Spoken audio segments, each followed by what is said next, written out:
नमस्कार। Tales of to friends में आप सभी का हम स्वागत करते हैं। मेरी फ्रेंड मधु और मैं वर्षा। ये हमारा 7th एपिसोड है और विशेष एपिसोड है, विशेष कार्यक्रम हम आपके सामने लेकर आए हैं। 13 तारीख गुरु पूर्णिमा है। हमारे भारत में गुरु पूर्णिमा सेलिब्रेट की जाती है और इसीलिए आज का टॉपिक जो है वो गुरु celebrating the light of knowledge ये है। तो हम शुरुआत करते हैं कि जैसे कि हम सब जानते हैं कि एक कहावत है या दोहा है, गुरु गोविंद दो खड़े काके लागू पाव, बलिहारी गुरु आपने गोविंद दियो बनाए। मतलब गुरु और गोविंद साथ में खड़े हैं तो सबसे पहले जो है गुरु के पैर हम छूते हैं, तो भगवान से भी ज़्यादा सम्मान गुरु को माना जाता है।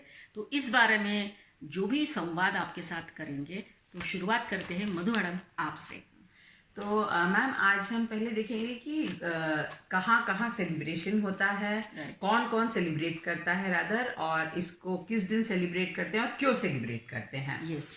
तो ये जो है जो गुरु पूर्णिमा है वो फर्स्ट आषाढ़ महीने के पहला जो मून निकलता है, चांद निकलता है, उस दिन को हम गुरु पूर्णिमा सेलिब्रेट करते हैं। अगर हम प्लैनेट के हिसाब से देखेंगे तो it is the first moon after the summer solstice, जो हम सबको मालूम है कि 21 जून जो है वो लॉन्गेस्ट डे है। तो उसके बाद जो पहला मून निकलता है ना, वो it is said that is the brightest moon of the year. तो इसलिए सेलिब्रेट किया जाता है इसको। और हमारे दो फेस्टिवल हैं, एक है गुरु पूर्णिमा और एक है महाशिवरात्रि। ये दोनों जो हैं मून पे, इनको मून के हिसाब से सेलिब्रेट किया जाता है। Of course the brightest moon at that time. और इसको इसलिए सेलिब्रेट किया, एक और रीज़न इसको सेलिब्रेट किया था, ये जो फुल मून का हम सबकी ह्यूमन सिस्टम पे एक बहुत गहरा प्रभाव पड़ता है। और जो लोग स्पिरिचुअल जिनको पॉसिबिलिटी ऑफर, बहुत सारे स्पिरिचुअल पॉसिबिलिटी ऑफर करता है, तो जो स्पिरिचुअल जर्नी में जाना चाहते हैं उनके लिए भी ये बहुत इम्पोर्टेंट दिन होते हैं। और अगर आप बोला जाता है कि I think it should be true, क्योंकि मैंने काफ़ी सारे वीडियोस भी देखे हैं इस पर, कि अगर गुरु पूर्णिमा के दिन आप जाके चांद को देखेंगे तो उसके पास आपको जुपिटर और सैटर्न दिखता है। ओके, अभी बारिश का मौसम है तो it may not be possible, but अगर आप उस दिन कोशिश करिए देखने के लिए, आपको जुपिटर और उसके मून और उसके पास जुपिटर, और जुपिटर सबको मालूम है कि गुरु है, तो गुरु का बहुत प्रभाव आपको मतलब चांद पर है। यस। एंड व्हाट इज गुरु? गुरु होता है क्या? तो वर्ड में ही मीनिंग है, गुर का मतलब डार्कनेस और रू का मतलब निकालना, ये रिमूव करना। तो गुरु जो नाम दिया गया, इसलिए गुरु नाम दिया गया है कि गुरु में एक प्रॉपर्टी होती है, जो अब जब आप एक गुरु, जिनको गुरु मानते हैं या जो आपके गुरु होते हैं, वो आप में जो आपकी जिंदगी में जो अंधेरा है उसको मिटाते हैं। Right. He removes the darkness from your life. ये माना जाता है। तो इसके लिए गुरु पूर्णिमा मनाई जाती है। और गुरु पूर्णिमा का मतलब है कि जो पूरा चांद उस दिन निकलता है, वो आपके जिंदगी में जो घना अंधकार है उसको वो नष्ट कर देगा। और भी बहुत से रीजन है मनाने के गुरु पूर्णिमा, और भी बहुत सारी कहानियां जुड़ी हुई हैं इससे। एक है, माना जाता है कि आदि योगी जो शिव भगवान हैं, उन्होंने पहली बार अपने 7 डिसाइपल को साइंस ऑफ योगा का ज्ञान दिया था। सप्तऋषि जिसको, हाँ, तो साइंस ऑफ योगा का उनको ज्ञान दिया था। और दूसरा रीजन मनाने का है महर्षि व्यास, इसलिए इसे व्यास पूर्णिमा भी बोली जाती है। और महर्षि व्यास का जन्म हुआ था, जो उनको वेद व्यास बोलते हैं। उन्होंने चारों वेदों का उन्होंने कंपाइल किया था। तो इसके लिए महर्षि, तो इसको व्यास पूर्णिमा भी बोलते हैं। ये बुद्धिस्ट लोग ऐसा मानते हैं कि बुद्ध ने क्या बोलते, अपनी जो गुरु पूर्णिमा है उस दिन उनने पहला सरमन दिया था। और जैन लोग का भी बहुत बड़ा, जैन लोग के लिए भी ये तो फेस्टिवल है। यहाँ पे ऐसा बोल सकते हैं कि गुरु पूर्णिमा जो है सभी धर्म और जाति के लोग मनाते हैं इसको। इसमें कोई ऐसा रिस्ट्रिक्शन नहीं है कि एक पर्टिकुलर लोग या हाँ, पर्टिकुलर कम्युनिटी। शायद ऐसा बोला कि दुनिया में बहुत जगह मनाया जाता हो ये। अब दुनिया में बहुत जगह मनाया जाता दूसरा हो। एक बात मधु मैडम, आपने जैसे बात उठाई कि ये जो महीना है आषाढ़ का महीना, वो बारिश का महीना होता है, तो फुल मून दिखता नहीं है क्योंकि बादलों से ही घिरा रहता है। तो देखो, महाशिवरात्रि हो या गुरु पूर्णिमा हो या शरद पूर्णिमा भी जब फुल मून होता है, लेकिन गुरु पूर्णिमा जो आषाढ़ महीने की पूर्णिमा ही चुनने का क्या मतलब है? वेद व्यास जी का जन्म है हुआ, वो बात अलग है, लेकिन एक और लॉजिकली अगर हम सोचे तो इसका एक अर्थ ऐसा निकाला जा सकता है कि गुरु जो है वो चांद की तरह होता है, पूर्णिमा का पूरा चांद, और शिष्य जो है वो बादलों की तरह। तो गुरु जो है हमेशा शिष्यों से घिरे होते हैं, और शिष्य कैसे है, कुछ ना कुछ उनके मन में अंधेरा रहता है, दुविधा रहती है। तो सर्वसामान्य जीवन जो है या उनके जीवन से अंधकार दूर करने वाला जो गुरु है, इसीलिए आषाढ़ महीने की ये जो पूर्णिमा है उस दिन गुरु पूर्णिमा मनाई जाती है। और एक और मैं बात बताना चाहती हूँ कि ये भी माना जाता है कि भगवान शिव ने देवी पार्वती को 300 श्लोक स्कंद पुराण से 300 श्लोक बताए थे, और वो 300 श्लोक को श्री गुरु गीता नाम दिया गया है। और उसमें उनने सिर्फ एक, अगर इसका पूरा देखें तो एक लाइन में उनने बताया है कि कोई भी इंसान, कोई भी वस्तु, कोई भी तजुर्बा जो आपको ज्ञान का अंधकार मिटाता है, नष्ट करता है, और आपको रोशनी, स्पष्टता और ज्ञान की तरफ लेके जाता है, वो गुरु है। मतलब गुरु कोई व्यक्ति नहीं है, it is a source, it is a device, ऐसा बोल सकते हैं हम लोग। जो कुछ भी हो प्रॉब्लम, जो अंधकार जो है, जो या इग्नोरेंस है, वो दूर कर देगा, वो हमारे लिए गुरु है। भगवान दत्तात्रेय ने 24 गुरु किए थे, उसमें प्राणी भी है। तो मतलब ऐसा एक विशिष्ट व्यक्ति ही गुरु होना चाहिए, जरूरी नहीं। तो आपको इसके लिए उन्होंने तजुर्बा ये सब। तो आप कुछ बताइए अभी देखिए, आपने तो गुरु पूर्णिमा का महत्व ही बताया है कि क्यों मनाते हैं आषाढ़ महीने में, लेकिन अभी आपने, हम लोग जो सोचते हैं कि गुरु हमारे जीवन में कितना महत्व रखते हैं, तो देखिए, जैसा को व्यक्ति तो ऑब्वियसली है, बहुत हम जो कहानियाँ पढ़ते हैं, माइथोलॉजिकल स्टोरी पढ़ते हैं, उसमें कितने सारे ऐसे एग्जाम्पल है कि जिन्होंने गुरु ने शिष्यों के मन में जो है प्रकाशमान, जो बोला एनलाइटनमेंट जिसको बोलते हैं, वो किया। तो गुरु का मतलब इम्पोर्टेंस जो है वो डेफिनेटली है, लेकिन उसके साथ साथ एक बहुत बड़ी बात जो हम लोग बोल सकते हैं कि गुरु हमारे मन में कॉन्शियसनेस जो है ना वो जगाता है।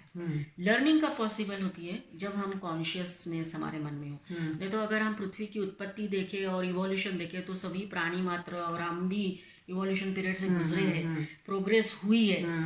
एक बंदर भी प्रोग्रेस कर रहा है, लेकिन हमारी प्रोग्रेस और उनकी प्रोग्रेस में डिफरेंस है, क्योंकि एक बहुत बड़ा गिफ्ट हमें नेचर ने दिया, दैट इज इंटेलेक्ट, और दूसरा गिफ्ट है हम कॉन्शियस है।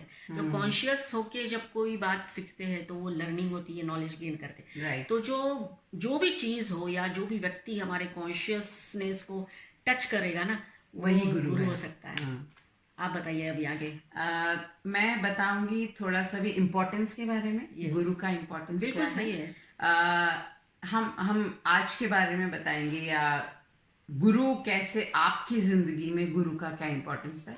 2 टाइप के लोग होते हैं, और एक होते हैं जो बोलते हैं कि हमें गुरु की जरूरत नहीं है, हम खुद सीख लेंगे। राइट। ओके। और वो गलत या सही हम नहीं बोल रहे हैं, हम वो बोलते हैं कि हमको गुरु की जरूरत नहीं है, हम अपना पाथ खुद चूज करके आगे जाएंगे। पर उनके जो रिजल्ट होते हैं ना, उनको रिजल्ट मिलेगा, पर क्या रिजल्ट उनको उतना मिलेगा जो एक अपने पोटेंशियल के हिसाब से मिलेगा? क्या उनको रिजल्ट उतना अच्छा या उतना यूजफुल मिलेगा? और ये जो लोग खुद अपना रास्ता चूज करके, मतलब खुद बोलते कि नहीं हम खुद ट्राई करके निकल जाएंगे, वो लक बाय चांस वाली बात होती है। राइट। ओके। और दूसरे प्रकार के एक लोग होते हैं जो बोलते हैं कि मैं गुरु का जो पाथ है मैं वो फॉलो करूंगा। राइट। तो गुरु जो बोलेगा मैं वो करूंगा, मैं फॉलो करूंगा। इसमें क्योंकि गुरु को मालूम है, गुरु और वही होता है, आप उनको गुरु चूज करते हैं जिनने ये पाथ पहले आप जो पाथ पे जानते थे वो चल चुके हैं। राइट। और आपका रिजल्ट गारंटीड होता है, और रिजल्ट गारंटीड है तो of course successful is definitely yours. Yes. तो गुरु जो होता है हमारी जिंदगी को ट्रांसफॉर्म करता है, चेंज नहीं, ट्रांसफॉर्म बोलेंगे, वो एकदम कंप्लीटली ट्रांसफॉर्म कर देता है हमारी जिंदगी को। और गुरु का हम सबकी जिंदगी में बहुत बड़ा इन्फ्लुएंस, जब हमारी जिंदगी में बहुत बड़ा इन्फ्लुएंस होता है, he can really transform your life. और ये चीज को बोलते हैं कि गुरु जो एक है जो ट्रांसफॉर्मिंग द लाइफ बोले, अनकॉन्शियस जो टैलेंट होता है ना, वो अनकॉन्शियस टैलेंट आप में जगाता है। यस। वो कैसे होता है, एक फ्रेमवर्क है, ये बहुत सारे मैनेजमेंट कॉलेजेस में पढ़ाया जाता है कि आप पहले वर्षा मैडम, उससे पहले मैं आपसे एक सवाल पूछूंगी, आपको शूलेस बांधना आता है? हाँ बिल्कुल। हाँ, जिंदगी मतलब जब छोटे से तब से आता है कि आपने लर्न किया? नहीं, जब देखा और सिखाया तब लग जाके आपको हुआ। पहले सिखाया। Yes. तो जब तक आपने सीखा नहीं था तो आप कॉन्शियसली आपको आया कि अरे मुझे तो शूलेस बांधना नहीं आता है। बराबर है। हाँ, तो फिर आपने बोला कि चलो अब Try मैं ये किया। सीखूंगा करके। पहले था कि हम कॉन्शियसली इनकम्पिटेंट हैं। फिर आप गए, आपने कहा नहीं चलो मैं सीखूंगा। Yes. तो आप कॉन्शियसली कम्पिटेंट हो गए, सही है। फिर आपको पर जब छोटे बच्चों में बांधते थे कैसे बोलते थे, एक ऊपर लो, दो ऊपर लो, उसके अंदर से लो और फिर टाइट करो। राइट। तो स्टेप्स तो जब तक हम उन बच्चों को नहीं आता था, आपने भी शायद अपने बच्चों को सिखाया होगा, तो जब तक नहीं आता था हम वो क्या करते थे, हम स्टेप फॉलो करते थे, 1 2 3 4 स्टेप। पर अब करते हैं नहीं, अभी तो वो क्या हो गया, उसको बोलते हैं अनकॉन्शियस कंपिटेंसी। यस। मतलब हम इतने अनकॉन्शियस, हमको इतने अच्छे से आता है कि वो खाना खाने की तरह है, किसी को बोलना नहीं पड़ता खाना लो मुंह में डालो। Yes. बच्चे को बोलना पड़ता है। नहीं। तो दैट इज द पॉइंट कि हम पहले इनकम्पिटेंट होते हैं। Right. तो हमको मालूम पड़ता है कि जैसे ड्राइविंग, तो आपको ड्राइविंग आती है? नहीं, मुझे ड्राइविंग नहीं आती। यूजली हम उसके बारे में, जो गियर वाली कार होती है उसके बारे में हम बात करेंगे। तो नहीं, मुझे नहीं आती है। तो अच्छा, तो what I am consciously I have become incompetent. I know I am not competent at it. तो मैं जाकर ड्राइविंग स्कूल जाती हूँ, ड्राइविंग सीखती हूँ। फिर क्या, पहले अच्छा चलो क्लच दबाओ, गियर बदलो, एक्सेलेटर दबाओ, आगे गाड़ी बढ़ती है ऐसे। तो वो माइंड होता है। मैंने भी जब गाड़ी सीखी तो ये सब जो स्टेप्स हैं बोलते थे, अपने आप से बोलते थे। पर अब ऐसा है कि गाड़ी में बैठो, कब क्लच दबाया, कब एक्सेलरेटर बदला, कब क्लच दबाया, कब एक्सेलरेटर, कब, हमको मालूम ही नहीं पड़ता। It has become a unconscious talent, it has become a unconscious competency in me. तो गुरु जो होता है वो आपको करता है, आपको वो वहां अनकॉन्शियस टैलेंटेड बनाता है वो। Right. You become unconsciously talented. तो वो फर्क होता है जब आपके पास एक गुरु है और नहीं है। एक और बहुत बड़ी बात यहाँ पे है, अनकॉन्शियसली इनकम्पिटेंट। तो एक गुरु जो होता है आपकी लाइफ में, वो आपको बताता है जो आपको मालूम भी नहीं है कि आपको मालूम नहीं है। सही बात है। So you don't know what you don't know. Yes. तो कौन बताएगा? वो आपको गुरु बताएगा। इसके कोई भी सक्सेसफुल पर्सन को आप टच करें, उनकी बुक, वो जरूर बताएंगे, चाहे वो बिल गेट्स हो, चाहे वो कोई भी हो, आपको ये स्टीव जॉब्स हो, वो सब बताएंगे कि उन सब के पास एक गुरु है। वो सब हिमालय आए थे गुरु ढूंढने के लिए, तो उन सब के पास एक गुरु है। तो गुरु has the art of teaching. Yes. They have the art of teaching. और ये जो मैंने आपको फ्रेमवर्क बताया था, इसके बारे में और ज्यादा पढ़ना है तो आपको इसको Gordon's ladder of skill development बोलते हैं। तो this is what, that is why guru is important, because he has the art of teaching. Yes. तो ये मुझे आपके साथ शेयर करना था। ये तो बहुत नया आपने बताया कि जो competence from being unconsciously incompetent going to unconsciously competent. एक सीधी सिंपल लैंग्वेज में बोल सकती हूँ कि गुरु जो है ना, वो एक गूगल मैप की तरह है। बिल्कुल हमें जैसे गूगल मैप को कोई भी डायरेक्शन में जाना है तो हम अभी उसको चालू करके चलते हैं। हाँ। तो गुरु भी वही है क्योंकि हाँ जैसे आपने बताया ना कि बहुत सारे लोग बोलते हैं क्या गुरु की जरूरत है। मैं खुद हो सकता है काफी सारे लोगों को अपनी डायरेक्शन मिल जाएगी, लेकिन टाइम लगेगा। फिर अगर अगर गुरु के साथ चलता है तो गुरु के साथ चलने में फायदा ये है कि ऑलरेडी वो लैंड किया है। हाँ। तो वो अपने को एक बराबर डायरेक्शन में लेके जाएगा। नहीं तो ऐसा हो जाएगा ना, जैसे हमें पता है वो स्टोरी की, कोलंबस इंडिया आया था और गलती से अमेरिका लैंड कर गया। तो उसी इंडिया तरह ढूंढने से निकला हाँ, था। तो वो हाँ। इंडिया आने वाला था। तो उसी तरह से फिर अपना भी है। सो गुरु जो है बिल्कुल मैप की तरह हमें बराबर से लेके जाएंगे। जीपीएस है वो। GPS, right. एक और एग्जांपल या स्टोरी में बता सकती हूँ कि एकलव्य की स्टोरी सबको मालूम है कि द्रोणाचार्य को उन्होंने गुरु माना था। और जब द्रोणाचार्य ने ना बोल दिया तो उन्होंने स्टैचू बनाया और अपनी जो धनुष विद्या थी वो पूरी की थी। नो डाउट उन्होंने मेहनत की, लगन की, गुरु को सब सामने रख के किया। तो वहाँ पे भी गुरु को सामने रख के किया उन्होंने। राइट। सेकंड, जैसे मैंने बताया कि वो उसकी कॉन्शियसनेस जो जागरूक हो गई थी, बिना गुरु के नहीं बोल सकते, गुरु सामने ही था। हाँ। भले ही वो मूर्ति के रूप में था, लेकिन वो था।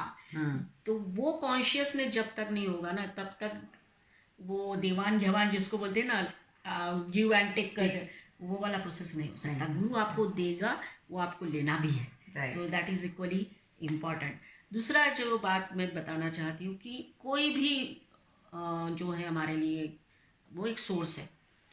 तो एक स्टोरी है कि एक ऋषि मुनि थे जो बहुत ही ज्ञानी थे। उनको बहुत अभिमान हो गया था, मेरे जैसा ज्ञानी कोई नहीं है। तो एक बार वो रास्ते से जा रहे थे, एक छोटा बच्चा उनके सामने आया, उनके हाथ में वो था दिया जलाया हुआ, वो लेके जा रहे थे।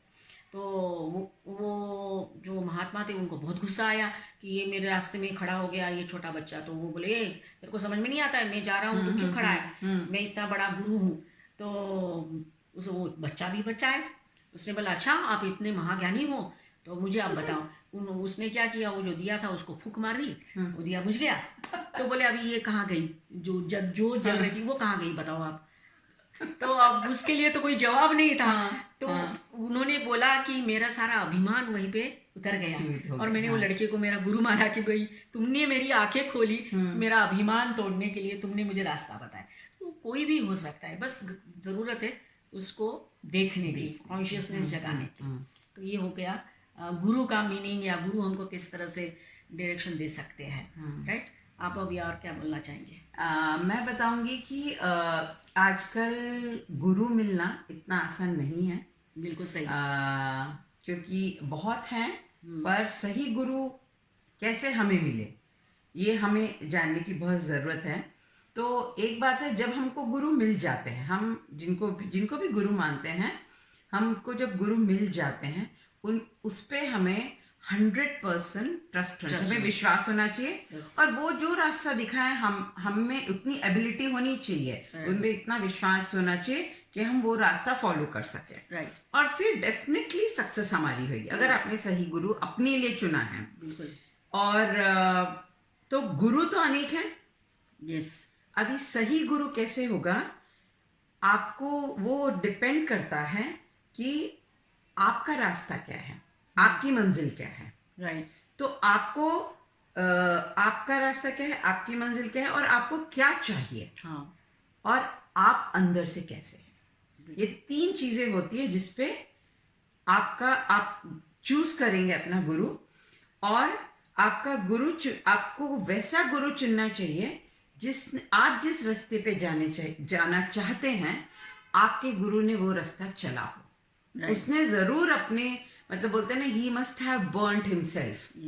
तो फिर आप उनसे सीख सकेंगे और वो आपको सक्सेस जरूर मिलेगी, क्योंकि वो आपको वो ट्रिक्स बताएंगे, वो आपको सीक्रेट्स बताएंगे, वो आपको वो टेक्निक्स बताएंगे जिससे आप गलती नहीं करेंगे। हो सकता है आपको सक्सेस मिल जाए पर आप बहुत सारी गलती करके मिले, पर गुरु वो है जो आपको गलती कैसे, कौन सी चीजों से टेक्निकली वो बताएंगे कि आप ये करेंगे तो कौन सी गलतियां आप अवॉइड करेंगे। गलतियां नहीं करेंगे, आपको ऐसे नहीं कह रहे मुझे मालूम ही नहीं पड़ा था कि मैं कौन सी गलतियों के बारे में वो आपको बताएंगे कि ये गलतियां होंगी, तो आप वो गलतियों को अवॉइड करेंगे। आपने जैसे दत्तात्रेय के बारे में बोला था, तो श्रीमद् भागवत में रियल गुरु क्या होता है उसके बारे में बहुत बताया गया है। Yes. और दत्तात्रेय भगवान ने ऐसे ही एक किंग है, ये किंग यदु हैं, उनको बताया कि उनके पास आपने जैसे कहा 24 गुरु हैं। Yes. उनने बोला एक कीड़े से लेके एक विशाल समुद्र तक सारे गुरु उसने उन सब ने मुझे कुछ ना कुछ मूल्य दिए हैं, उनने मुझे कुछ ना कुछ वैल्यूबल लेसन्स दिए हैं। बराबर। उनने ये बताया है। तो उनने बोला हर जो उनने हर कण से उनने जो सीखा है वो उनका एक वो बहुत महत्वपूर्ण था, वह महत्वपूर्ण था। और हम सब तो जानते ही हैं ये श्लोक, असतो मा सद्गमय वाला श्लोक हम सब जानते हैं। वो श्लोक जो है उसमें आप देखेंगे वो किसी के लिए नहीं है, कोई भी भगवान के लिए नहीं है। वो एक श्लोक जो है एक रिक्वेस्ट है, और वो रिक्वेस्ट किसी के लिए भी हो सकती है, वो पेरेंट के लिए भी हो सकती है, टीचर्स के लिए भी हो सकती है, भगवान के लिए भी हो सकती है, और आप जिसको भी गुरु मानते हैं उनके लिए हो सकती है। और वो बताता, वो हम सबको मालूम है, वो यही बोलता है हमको कहाँ से कहाँ, हमको कहाँ से कहाँ किस तरफ जाना है। तो वो बोलता है हमको इग्नोरेंस से ट्रुथ की तरफ जाना है, मुझे असत्य से सत्य की तरफ जाना है, मुझे डार्कनेस से लाइट की तरफ जाना है, मुझे डेथ से इमॉर्टैलिटी की तरफ जाना है। मतलब मुझे इमॉर्टैलिटी को क्या बोलते हैं, अमर होना, मुझे मृत्यु से अमर होना है। तो बेसिकली इग्नोरेंस से मुझे ट्रुथ की तरफ जाना है। और ये मंत्र नहीं है, ये एक जीने का, जिंदगी जीने का तरीका है। और आपका गुरु, आप जिसको भी गुरु माने, सबके लिए गुरु बहुत इम्पोर्टेंट है, और आप जिसको भी गुरु माने वो आपको ये जीने का तरीका सिखाता है, इसलिए वो आपके गुरु हैं। Yes. आप बताइए। बस अभी ये जो हुआ है, हमने बहुत सारा डिस्कशन कर लिया कि गुरु का महत्व क्या है, गुरु कौन हो सकता है। बस एंड में यही बोलना चाहेंगे कि अपना कॉन्शियसनेस जो है उसको हमेशा जीवित रखिए, और हर कोई चीज़, हर कोई किताब जो भी है वो अपना गुरु हो सकता है। तो भगवान श्री कृष्ण भी अपने गुरु है, क्योंकि कृष्ण वंदे जगत गुरु है। तो यही है कि अपना कॉन्साइंस या कॉन्शियसनेस जागरूक रखिए, और गुरु पूर्णिमा इसी तरह से सेलिब्रेट करते रहिए। लाइट जो है नॉलेज का, वो हमेशा अपने मन में उसका दिया जलते रहना चाहिए। Yes, open your Windows, that is what the thing is. तो इसी के साथ ही आज का ये हमारा कार्यक्रम हम समाप्त करते हैं। हमें आशा है कि आपको ये कार्यक्रम ज़रूर पसंद आएगा। अगर पसंद आया तो प्लीज़ इसको लाइक करिए, शेयर करिए और सब्सक्राइब करिए, और कमेंट करना ना भूलिए। Thank you very much. Thank you.